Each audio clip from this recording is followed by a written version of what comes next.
नमस्कार मित्रों, आज हैं हम आईपीडीएल एक्सपो करनाल में, जो कि 3 दिन की प्रदर्शनी है पोल्ट्री की। आज हमारे साथ हैं डॉक्टर करण सोंधी। नमस्कार डॉक्टर साहब। नमस्कार रवि। आपका हमारे चैनल वी प्रिंट इन्फोटेक में बहुत बहुत स्वागत है डॉक्टर साहब। शुक्रिया। डॉक्टर साहब, वैसे तो आपको पूरा पोल्ट्री परिवार अच्छी तरह जानता है, फिर भी हमारे दर्शकों को आप अपना परिचय एक बार दे दीजिए सर। जी, नाम तो आप जानते हैं कि डॉक्टर करण सोंधी। मैं पिछले 42 साल से पोल्ट्री की खिदमत में हूँ, अलग अलग शोबे में। पोल्ट्री मेडिसिन, वैक्सीन, हर्बल्स और अब फीड में जी।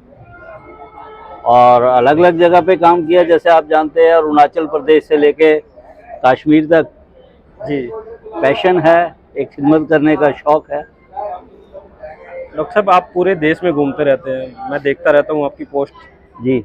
तो कौन सा ऐसा प्रदेश है जहाँ पर पोल्ट्री पूरी तरह से डेवलप है, ऑर्गेनाइज है? आपने एक थोड़ा सा दर्द वाला ले लिया। पूरे भारतवर्ष में, जैसे आप भी जानते हैं कि पोल्ट्री उद्योग पूरा ही क्राइसिस में है। जी और क्राइसिस की वजह भी आप जानते हैं। जी। मगर फिर भी, जैसे मैंने आपको बताया कि मैं अरुणाचल, नॉर्थ ईस्ट, त्रिपुरा, मेघालय से लेके पंजाब, हरियाणा, हिमाचल, जम्मू कश्मीर तक काम किया है, बिहार, यूपी के अलावा। जैसा कि आप जानते हैं कि पूरे भारतवर्ष में पोल्ट्री इंडस्ट्री का दर्द एक ही है जी और उस दर्द की वजह भी आप जानते हैं। जी। लेकिन फिर भी, क्योंकि 85% तो चलेगी ही, आप जानते हैं इंटीग्रेशन में, वो 15% रह गई है। अब 15% में लोगों का, पोल्ट्री फार्मर का अब ये रह गया कि मैं कॉस्ट ऑफ प्रोडक्शन कैसे कम करके मुर्गा तैयार करूं। बस ये थोड़ी सी सांसें बाकी हैं, इस पे हम और बात करेंगे।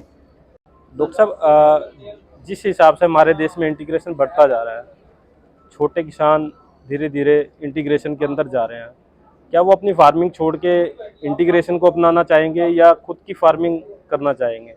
देखिए, इंटीग्रेशन को कोई भी अपनाना नहीं चाहता। जी जिन्होंने अपनाया उनकी मजबूरी है। अभी आपको याद होगा कि 12 फरवरी को, संडे को, जी लुधियाना में हमारे इंडिपेंडेंट पोल्ट्री एसोसिएशन के प्रेसिडेंट मिस्टर संजय शर्मा ने ऑनरेबल चीफ मिनिस्टर भगवंत मान से बात की थी जी और उनसे प्रार्थना की थी कि आप इस पे गौर कीजिए। उनके हिसाब से जो उन्होंने बताया कि ये इंटीग्रेशन जो हो रही है, ये कॉन्ट्रैक्ट फार्मिंग नहीं है, ये लेबर के तौर पे फार्मर से काम लिया जा रहा है और ये इलीगल है और फार्मर को उसकी मेहनत का भी पूरा पैसा नहीं दिया जाता। जी तो वो लड़ाई तो वो पिछले 14 साल से लड़ रहे हैं जी। और ऊपर वाले ने चाहा तो, कहते हैं ना, भगवान के घर देर है अंधेर नहीं है। तो होप अगेंस्ट होप, मुझे पूरी उम्मीद है कि इंटीग्रेशन कंपनी को भी भगवान सद्बुद्धि दे कि वो भी पोल्ट्री फार्मर को सही मुआवजा दे। फिर उसकी मर्जी है कि वो ओपन में करना चाहता है या अब आप एकदम से प्रोडक्शन बढ़ा करके रेट कम कर देंगे, जिससे उसकी कॉस्ट ऑफ प्रोडक्शन से भी कम लागत पे उसको बेचना पड़ेगा, तो कब तक वो चलेगा। और भारत में जीडीपी का एक मुख्य योगदान जो है वो poultry industry, live stock industry से है। जी। अगर लाइव स्टॉक इंडस्ट्री कुछ ही हाथों में चले जाएगी तो आम जो पब्लिक जो है उसमें अनरेस्ट पैदा हो जाएगा, बगावत हो सकती है। आपने पड़ोसी मुल्क में तो देख ही लिया। ये है। पर डॉक्टर साहब, आपने कहा कि इंटीग्रेशन सही नहीं है फार्मर के लिए, पर जिस हिसाब से हमारी कॉस्ट ऑफ प्रोडक्शन बढ़ती जा रही है, हर चीज़ के रेट बढ़ते जा रहे हैं, लेबर कॉस्ट बढ़ चुकी है, फीड कॉस्ट बढ़ चुकी है, चूजे का रेट इतना महंगा हो गया, तो किस तरह फार्मर किस तरह सर्वाइव करेगा? उसकी मजबूरी हो गया कि इंटीग्रेशन में जाए। ठीक है, जाएगा। लेकिन जैसे फार्मर इंटीग्रेशन में जाएगा तो पोल्ट्री के साथ इतने लोग, लाखों लोग जो जुड़े हुए हैं, मेडिसिन वाले, फीड वाले, इक्विपमेंट वाले, इन सबको परेशानी होगी। कितने लोगों का पेट भरता है इस इंडस्ट्री से, जी। वो ख़त्म हो जाएंगे। डॉक्टर साहब, किसी भी उत्पाद की कीमत जो है उसकी डिमांड और सप्लाई पर डिपेंड करती है। इसी तरह हमारी इंडस्ट्री भी ऐसी है कि जो चिकन का प्राइस है वो डिमांड और सप्लाई पे निर्भर करता है।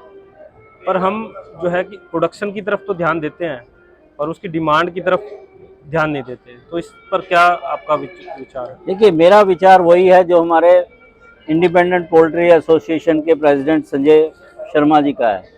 उन्होंने बोला है कि ये रेगुलेट होना चाहिए, जी प्रोडक्शन रेगुलेट होनी चाहिए। ओवर प्रोडक्शन से जो छोटा फार्मर मर जाएगा, ऐसा नहीं होना चाहिए। अब मेरा अगर विचार हो तो जैसे हमारी कॉस्ट ऑफ प्रोडक्शन है, और भगवान करे कि हमारे पड़ोसी के पास हम सप्लाई भेज दें, जहाँ टीवी में आता है 700 रुपये किलो चिकन है, 1000 रुपये किलो चिकन है, तो वहाँ चला जाए। लेकिन अगर वो अपनी सद्भावना दिखाते हैं भारत के साथ, तो भारत भी रिस्पॉन्ड करेगा। ये मेरा व्यक्तिगत सोच है जी या हमारे जो भाई अलग हो गए हैं वो अपने घर वापस आ जाएं जी और भारतवर्ष में एंजॉय करें मुर्गे का रेट, और वो भी अपना योगदान दें पोल्ट्री इंडस्ट्री में। जी ठीक है। बिल्कुल सर। सर एक और हमारे उद्योग की पोल्ट्री व्यवसाय की विडंबना है कि हम प्रोडक्शन तो करते हैं पर उसकी मार्केटिंग नहीं करते, कुछ प्रमोशनल एक्टिविटीज़ नहीं करते, उसकी वैल्यू एडिड सर्विस नहीं करते, जिसकी वजह से है कि हमारे उत्पाद की डिमांड कम रहती है। तो इस पर आप हमारी इंडस्ट्री को क्या सुझाव देना चाहेंगे? देखिए, सुझाव तो मैं क्या दूंगा, लेकिन आप भी जानते हैं कि value added services and products ये ज़रूरी है। जैसे अंडा है, जी तो आजकल अंडे पे मोहर लगने लग गई है, ये कैक फॉर्म का अंडा है, ग्रेडिंग होने लग गई है, और कस्टमाइज अंडे बनने शुरू हो गए हैं, प्रेग्नेंट लेडीज़ के लिए बनने लगे। ओमेगा 3 एनरिच, हमारे जो प्रोफेसर साहब जिनसे मैं PAU लुधियाना में पढ़ा हूँ, आप जानते हैं कांसन साहब, डॉक्टर ML कांसन, उन्होंने वर्ल्ड का पहला हर्बल एग प्रोड्यूस किया है। जी उसका रेट ज़्यादा है, जी तो उनको उनके उत्पाद का पैसा मिल रहा है। लेकिन ये चीज़ ब्रॉयलर में नहीं है। ब्रॉयलर किलो के हिसाब से एज ए कमोडिटी बिक रहा है, ब्रांड नहीं बिक रहा है। लेकिन जिस दिन पोल्ट्री एंटरप्रेन्योर कहेंगे कि ये इसका ब्रांड है, ओपन फार्मर भी एज ए अपने लगा सकते हैं एक तरह से कि मेरे मीट की क्वालिटी ये है, मेरा हेल्दी चिकन है, वो प्रीमियम पे बेच सकते हैं। लेकिन उसके साथ साथ नागरिकों को, कंज्यूमर को एजुकेट करना बहुत ज़रूरी है जी कि आप सिर्फ चिकन नहीं खा रहे हैं, आप एक हेल्दी इकोनॉमिकल प्रोटीन ले रहे हैं। जी जो सबसे और लेते समय आप इन चीज़ों का पैरामीटर का ध्यान रखिए। जी जी और कंपनियां आपस में कंपटीशन करें कि मैं बेस्ट चिकन देता हूं ड्यू टू दीज पैरामीटर्स, बस। लेकिन ये इतना आसान नहीं जितना मैंने कह दिया। क्यों? कि उसको बेसिक मुर्गे का रेट नहीं मिल रहा, तो वो वैल्यू एडेड में कहाँ जाएगा। जी यहाँ पे गवर्नमेंट अपनी रेगुलेटरी अथॉरिटी लेकर के इंसाफ करे कि छोटे आदमी को भी जीने दें, क्योंकि हिंदुस्तान में छोटा मीडियम लोग ज़्यादा हैं, जी पूंजीदार कम हैं। जिस तरह सरकार MSP डिसाइड कर रही है रॉ मटेरियल्स फसलों का, किसान की फसलों का डबल इनकम करने के लिए, उसी तरह हमारी इंडस्ट्री के भी कुछ चिकन और अंडा है। अगर इसका भी एक MSP डिसाइड कर लिया जाए तो शायद हमारे किसानों को लॉस थोड़ा कम होगा। देखिए, आप मीडिया वाले हैं, आप इस विचारधारा को फैलाइए और ज़्यादा से ज़्यादा समर्थन हासिल करके सरकार के आगे ये रखिए। जो डिसीजन मेकर है, पॉलिसी मेकर है, उनके सामने ये प्रस्ताव रखिए। बहुत अच्छा है। डॉक्टर साहब, आप कश्मीर भी बहुत जाते रहते हैं, तो कश्मीर की पोल्ट्री कैसी है? मतलब वहाँ किस तरह की पोल्ट्री है? इंटीग्रेटेड है या खुद की फार्मिंग है? देखिए, जम्मू कश्मीर में इंटीग्रेशन घुस तो गई है, और मुझे डर है कि आगे भी और ज़्यादा पेनिट्रेट कर सकती है।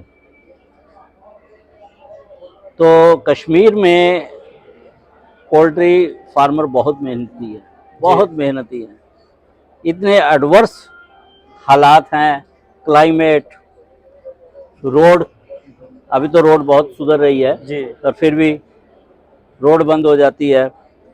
फिर वहाँ पे कंजम्पशन 100% है ऑलमोस्ट, मुस्लिम क्षेत्र है बहुल्य, और विंटर भी है थोड़ा, इस वजह से। विंटर भी है, माल तैयार करना मुश्किल होता है, ब्रूडिंग पे खर्चा आता है, जी वहाँ भी उत्पाद का रेट नहीं मिलता।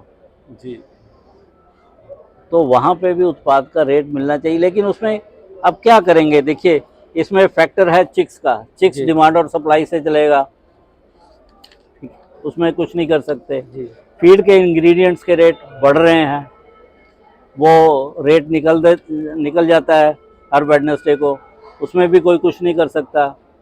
अब जो कुछ कर सकता है इंडिपेंडेंट कश्मीर का पोल्ट्री फार्मर, वो ये कर सकता है कि अपनी कॉस्ट ऑफ प्रोडक्शन कम कर सकता है। इसके लिए मेरी गुजारिश है, क्योंकि 70% से ज़्यादा खर्चा फीड पे होता है, जी मेरी गुजारिश है फीड मिलर्स से कि, क्योंकि एग्रो क्लाइमेटिक कंडीशन जो है कश्मीर की मुख्तलिफ है मुल्क के दूसरे हिस्सों से, जी तो वहाँ के लिए सीज़न के हिसाब से फार्मूलेशन डिफरेंट करें, ना कि सस्ती फीड दें। ठीक है, जी जो आपने फार्मूलेशन में इजाफा किया है, अगर आपकी कॉस्टिंग फीड की ज़्यादा आती है तो फार्मर से ले लीजिए। जी आज कश्मीर बदल रहा है, फार्मर जागरूक हो गया है। आज कश्मीर में फार्मर मुझसे पूछते हैं, डॉक्टर साहब एक बोरी में कितने किलो मुर्गा निकलेगा? पहले मत पूछते थे, पहले रेट ही पूछते थे, लेकिन अब तब्दीली आ रही है। लोग फीड का रेट नहीं पूछते, वो कहते हैं मेरा मुर्गा कितने रुपए में तैयार होगा। जी आपने कश्मीर की जो वातावरण है उसके हिसाब से फीड में कुछ ऐसा किया है कि हमारे एसाइटिस की प्रॉब्लम कम से कम आए। जी तो अब ये जागरूकता कश्मीर में आने लग गई है। जी तो मेरी गुजारिश है फीड कंपनियों से कि वो रेट पे कंपटीशन ना करें, क्वालिटी पे कंपटीशन करें। जैसे ये मेरे पास एक परफॉर्मेंस चार्ट है, जी जी ये हम लोगों ने तैयार किया है। इसमें डे वाइज जो भी मुर्गा बोलता है उसमें दर्ज कर लीजिए, और उसके आखिर में ये कुछ फार्मूले दिए हुए हैं। उनको पता है कि मुर्गे का वजन क्या है, मुर्गे की उम्र क्या है, कितनी फीड खाई है, कितनी मोर्टेलिटी हुई है, वो सब इसमें दर्ज कर लें। जब इसमें दर्ज कर लेंगे, उनको पता चल जाएगा कि मुख्तलिफ फीडों में से कौन सी ऐसी फीड है जिससे कि उसकी कॉस्ट ऑफ प्रोडक्शन कम हो जाए। जी तो इसलिए अगर उनका नुकसान होता होगा तो नुकसान कम से कम होगा, फ़ायदा होता है तो फ़ायदा थोड़ा ज़्यादा हो जाएगा। जी इससे जो ओपन मार्केट है पोल्ट्री की, वो ज़िंदा रहेगी, उसको सांसें मिल जाएंगी। सरकार अपना काम कर रही है, सेंट्रल गवर्नमेंट ने कुछ गाइडलाइन दी हैं, वो स्टेट गवर्नमेंट लागू करेंगी, उसमें वक्त लगेगा, लेकिन इमीडिएट बैच टू बैच अपना रिकॉर्ड रखिए, और रखिए नहीं, अपने फार्मों में बांटिए कि मैंने ये फीड लगाई है उसका ये रिजल्ट आया, तूने कौन सी फीड लगाई उसका क्या रिजल्ट है, ये मेरे पास उपलब्ध है, ये फ्री ऑफ कॉस्ट में सबको दे दूंगा।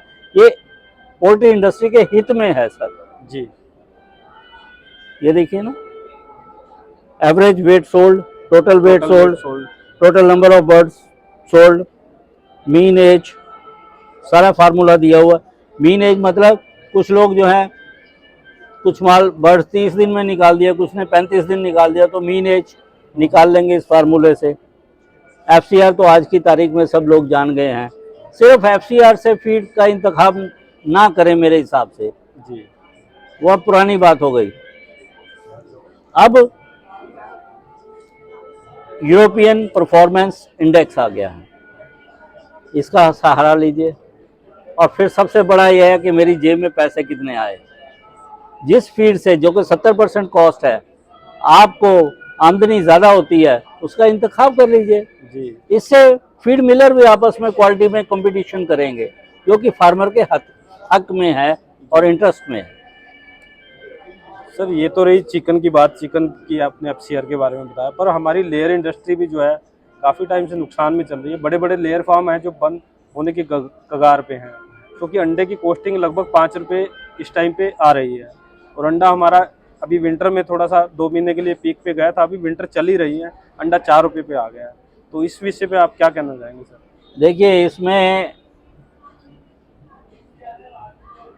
कुछ इकदामात उठाए जा सकते हैं, जैसे कि एग की कंजम्पशन जो है वो बढ़ाई जा सकती है, जिसमें मिड डे मील का एक बहुत बड़ा, तो गवर्नमेंट जो है मिड डे मील दे। और अब तो महात्मा गांधी ने भी बोला है कि एग जो है वो वेजिटेरियन है, तो इसमें कोई मिड डे शंका मील नहीं में है। सरकार ने स्टार्ट कर दिया। मिड डे मील में कई स्टेट्स हैं जिसमें मिड डे मील में एग चल रहा है। इवन अब तो एक्सपोर्ट भी खुला हुआ है हमारे इंडिया से, लगभग 5 करोड़ के आसपास अंडा जो एक्सपोर्ट भी हो रहा है। पर फिर भी जो है रेट एकदम से डाउन कर देते हैं कुछ ट्रेडर बैठ के मिल के। देखिए, ये जो तिकड़मबाजी है इसके बारे में मैं नहीं बोल सकता हूँ। मैं तो सिंपल ये कह सकता हूँ कि एग की प्रोडक्शन डिमांड बढ़ा दो। जी अब स्टोर ये क्या करते हैं, वो बड़ी बड़ी कंपनियां क्या करती हैं, स्टोर कर लेती हैं फिर बेचती हैं। ये मैं इससे अनजान हूँ इन सारी कहानी से। बस सीधे सीधे जो है एग की कंजम्पशन बढ़ाई जाए, वो तो फायदे है। अच्छा, एग, मिल्क और चिकन सेहत के लिए, अगर देश की जीडीपी बढ़ाने के लिए है तो देश की सेहत बढ़ाने के लिए भी है। जी जी है ना? तो इसकी कंजम्पशन बढ़ाएं। हम वो शैम्पू लेते हैं जी, एग वाला शैम्पू, ठीक है, तो उसमें क्या, हम जैसे स्लोगन देते हैं संडे हो या मंडे रोज खाओ अंडे। जी जी मैं कहता हूँ सर पे भी लगाओ अंडे, सर पे भी लगाओ अंडे, चेहरे पे, स्किन पे लगाओ अंडे। अंडा क्या है, वो एल्ब्यूमिन जो है वो ऑल प्रोटीन है। जी तो इस तरह से कंजम्पशन बढ़ेगी, इसकी अवेयरनेस बढ़ाए। जी जी और आप कोई यूट्यूब चैनल खोल लीजिए, इसमें अंडे की अलग अलग तरह की बनने की वैरायटी हो, रेसिपी जो। हाँ रेसिपीज हो, बस। ठीक है डॉक्टर साहब, ये आप मेरे ख्याल से ये हमारे व्यूअर्स को ये इंटरेस्टिंग लग रहा होगा। जी आप करके देखिए, जी फिर हमें बताइए। जी सर। सर मैंने अक्सर आपको देखा कि जब भी आपसे मिलते हैं तो आप बड़े खुश दिल मिजाज के रहते हैं, हमेशा चेहरे पे मुस्कुराहट, इसके पीछे क्या राज है सर? शुक्र खुदा का, उर्दू में कहते हैं अल्हम्दुलिल्लाह। ठीक, राज नहीं है, सब लोग जानते हैं। खुश रहिए, मुस्कुराते रहिए, जी थोड़ा सा आध्यात्मिक हो जाइए, ये तो एक पहलू है। दूसरा, जैसे मुर्गी की फीड इम्पोर्टेंट है, तो मैं तो गुजारिश करूंगा जो मुर्गी पालक है, हम मुर्गा तैयार करके हेल्थ के लिए देते हैं ना, जी जी तो वो अपनी हेल्थ भी मजबूत रखें। पोल्ट्री वाले, जैसे मुर्गे को स्ट्रेस होता है वैसे पोल्ट्री फार्मर को भी स्ट्रेस होता है, बहुत ज़्यादा स्ट्रेस होता है। बहुत ज़्यादा, वो तो रहते ही स्ट्रेस में है। जी तो भारतवर्ष में बहुत सारी जड़ी बूटियां होती हैं, अश्वगंधा होती है, ब्राह्मी होती है, ओमेगा 3 होती है, ये फिश से निकलती है, तो इसका सेवन कीजिए। मैं तो करता हूँ, तभी आप तंदुरुस्त रहते हैं। हाँ मैं तभी, देखिए Ravi, I am not celebrity but you know I am celebrating life. जी जी और क्या चाहिए सर, आप हमारे चैनल के माध्यम से हमारे किसानों को, हमारे दर्शकों को क्या संदेश देना चाहेंगे सर? देखिए जी, हमारे ज़्यादातर दर्शक तो फार्मर ही हैं, और ख़ासतौर पर ब्रॉयलर फार्मर। सबसे पहले मैं कहूँगा कि फार्म पे हाइजीन बहुत ज़रूरी है, बायोसिक्योरिटी। जी बायोसिक्योरिटी। हाँ, मैं अभी सिडनी गया था, जी जी तो मुझे एक साहब ने फ़ोन करके बोला कि भाई वहाँ की फार्मिंग कैसी है, ज़रा पता करके लाइए। जी तो बोला, तो मैंने चला गया वहाँ। उसने फार्म पे मुझे नहीं जाने दिया, सारा फार्म उसने मुझे स्क्रीन पे दिखा दिया। ठीक है, तो इसी तरह अपने फार्म पे किसी भी अजनबी को, पोल्ट्री रिलेटेड आदमी को ना आने दे। बायोसिक्योरिटी के बहुत सारे मेजर्स हैं, वो लोग जानते हैं, बस उसको अप्लाई कर लें, एक बात।